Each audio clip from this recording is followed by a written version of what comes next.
Welcome back to the latest edition of the League Weekly Roundup. I'm your host, Commissioner Jared, here to recap all the latest action from another intense set of fantasy football matchups. We're going to dive right into our weekly challenge.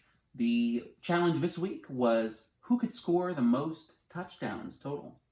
And that's going to go to our number one winner of the week, the great Scott de Benedictis, who put up 9 total touchdowns, 5 of which from former MVP Patty Mahomes himself. The number 2 and 3 spots are going to the boys from Britain, starting with Adam Liftoff Lloyd, who launched right out of the gate at 1 o'clock on Sunday, blew past his projections thanks to a combination of Deebo Samuel and DJ Moore putting up the most points of any 2 starters this week, nearly 69 points between them. Meanwhile, the number 3 spot is going to Peter Low-Flying Lloyd, who continues to squeak by week after week with quite low point totals, but managed to win again this week thanks to a big showing from Saquon Barkley, putting up just over 30 points. In the number 4 spot, we've got the fratricidal Adon, who had no qualms about taking out his own little brother,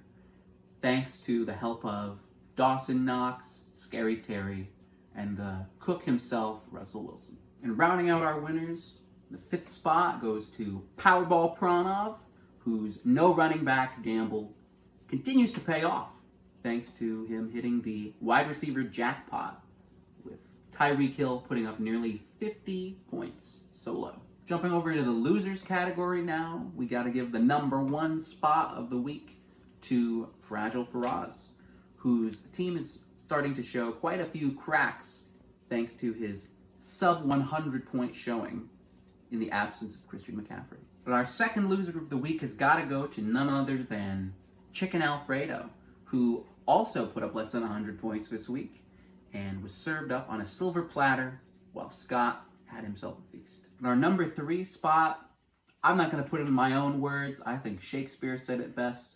We've got to give it to and 4 art thou, Matthew, who still walked away with an L, despite his team finally starting to show some signs of life. The number 4 spot, got to give it to myself, Jared the Galleria of Jewelry, which was robbed once again this week, as my Diamond in the Rough team continues to go without a victory, thanks to me having by far the highest points against total of anybody in the league. And rounding out our losers, it's got to be Armin Call an Ambulance Nassim, who has the opposite of the Midas touch in that half the players he's picked up end up injured, and a lot of them are heading to IR. So that's it, your winners, your losers of the week. Next week's challenge is going to be highest scoring tight end, so scour the waiver wire, dive deep into free agency, and as always, stop roster churning that. See you guys all for a new week of fantasy football Thursday evening.